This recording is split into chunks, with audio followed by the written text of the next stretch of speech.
Yes, good morning everyone. So welcome to the science class again. So today we are going to learn about the transportation in plants.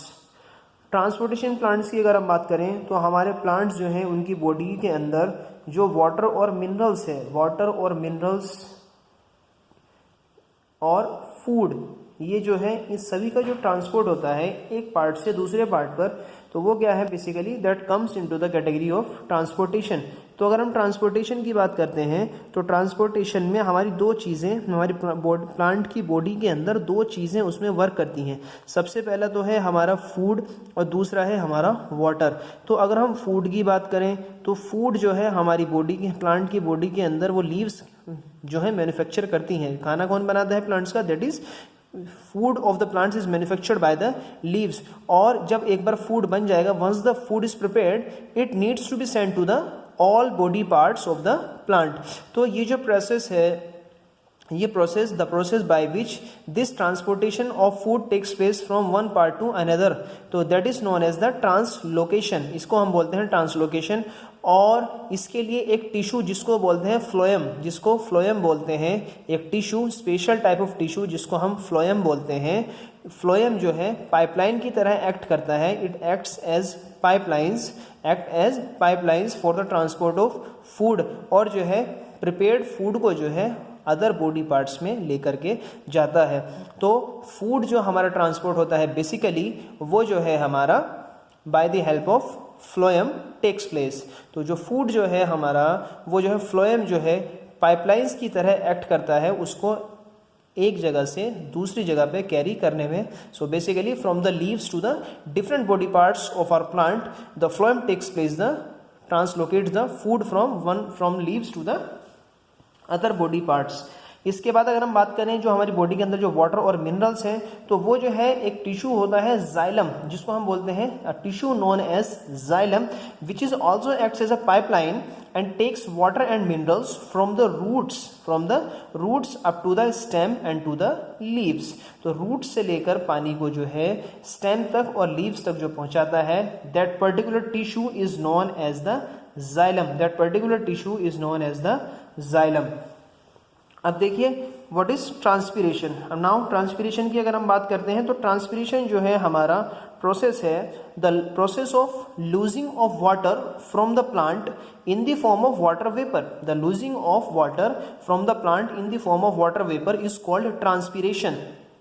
तो plant से water का lose हो जाना, पानी का निकलना, remove होना in the form of water vapour की फॉर्म में रिमूव होना is known as the transpiration. और ट्रांसपीरेशन जो है हमारा बेसिकली ये जो है हमारा रिमूवल ऑफ वाटर है जो कि स्टोमेटा की से जो है निकलता है. और स्टोमेटा जो है हमारी ओपनिंग्स होती हैं, छोटे छोटे पोर्स होते हैं, छोटी छोटी ओपनिंग्स होती हैं अंडर साइड द लीव्स के जो है साइड में जो होती हैं. और इनकी ओपनिंग और क्लोजिंग की वजह से वाटर जो है हमारा लॉस होता रहता है कंटिन्यूसली. तो बेसिकली हम बोलेंगे कि जो एक्सेस ऑफ वाटर है वो हमारा प्लांट की बॉडी से अंदर से निकलता रहता है through the stomatal pores, and that particular phenomena is known as transpiration. अब factors affecting the rate of transpiration, हम अगर बात करें कि ये जो रेट ऑफ ट्रांसपीरेशन है कि पानी के प्लांट बॉडी के अंदर से वाटर लॉस होने का जो रेट है वो किस किस चीज़ पर डिपेंड करता है. सबसे पहले तो कंडीशन ऑफ एयर. अगर एयर की बात करें तो एयर की बात करेंगे, हवा जितनी ज़्यादा वार्म होगी, जितनी ज़्यादा गर्म होगी, रेट ऑफ ट्रांसपीरेशन उतना ज़्यादा होगा, वाटर लॉस उतना ज़्यादा होगा हमारे प्लांट से. फिर उसके बाद अमाउंट ऑफ मॉइस्चर की अगर बात करें, मॉइस्चर हमारी एयर के अंदर जितना ज़्यादा मॉइस्चर होगा, दैट इज़ वाटर कंटेंट हमारी एयर के अंदर जितना ज़्यादा होगा उतना ही रेट ऑफ ट्रांसपीरेशन हमारा कम होगा. या फिर ये कह लीजिए कि रेट ऑफ जो मॉइस्चर का अमाउंट है वो जितना कम होगा और रेट ऑफ ट्रांसपीरेशन उतना ज़्यादा होगा. फिर उसके बाद जो है अगर स्टोमेटा की बात करें तो number of stomata found on the leaves. तो ये जो नंबर ऑफ स्टोमेटा है, जितने ज़्यादा स्टोमेटा होंगे उतना ज़्यादा रेट ऑफ ट्रांसपीरेशन होगा. जितने ज़्यादा छेद होंगे, जितने ज़्यादा पोर्स होंगे, जितने ज़्यादा ओपनिंग्स होंगी हमारी लीव्स में, उतना ही रेट ऑफ ट्रांसपीरेशन होगा. Size of the leaves, leaf का साइज, पत्तियों का साइज जितना ज़्यादा बड़ा होगा उतना ही रेट ऑफ ट्रांसपीरेशन हाई होगा. ठीक है। फिर उसके बाद आता है इंपॉर्टेंस ऑफ ट्रांसपिरेशन। ट्रांसपिरेशन की अगर बात करें तो एक्सचेंज ऑफ गैसेस के लिए मोस्ट इंपॉर्टेंट है। जो हमारे प्लांट्स जो है वो हेल्प करते हैं कार्बन डाइऑक्साइड को एब्जॉर्ब करने में फ्रॉम द एयर और ऑक्सीजन को रिलीज करने में, तो उसके लिए हमारी बहुत इंपॉर्टेंट है एक्सचेंज ऑफ गैसेस के लिए। Exchange of gases usually takes place from these stomatal pores and openings only.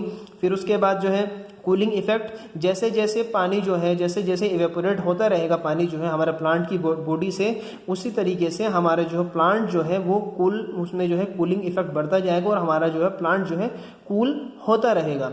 और इसकी वजह से जो हमारे प्लांट सेल्स जो डैमेज होने वाली होती हैं ओवर हीटिंग की वजह से, वो प्लांट सेल्स हमारी डैमेज नहीं होंगी और वो जो है एज इट इज सर्वाइव करती रहेंगी।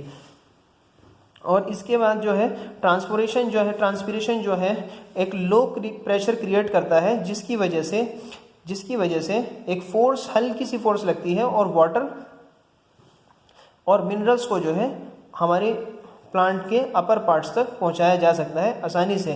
तो ये उसी तरीके से होता है जिस तरीके से हम जूस या फिर जो है कोल्ड ड्रिंक पीते हैं, स्ट्रॉ लगा के हम जो जूस और उसको खींचते हैं हल्का सा प्रेशर और फोर्स लगा के, ठीक है ना। जब प्रेशर लगाएंगे तो उससे जो है पानी, हमारा जूस जो है हमारे मुंह में या फिर कोल्ड ड्रिंक जो हमारे जो है खींची चली जाती है स्ट्रॉ की हेल्प से। इसी तरीके से हमारे जो प्लांट्स हैं उनमें वाटर और मिनरल्स को जो है ट्रांसपिरेशन पुल करता है ऊपर की तरफ, ट्रांसपिरेशन प्रोसेस, जिसकी वजह से हमारे जो है प्लांट्स जो हैं, हमारे जो डिफरेंट जो प्लांट्स जो हैं उनको जो है आसानी से डिफरेंट पार्ट्स तक जो है पहुंचाया जा सकता है आसानी से। तो dear students, that's all about the transportation in plants. So in next topic we will learn something different.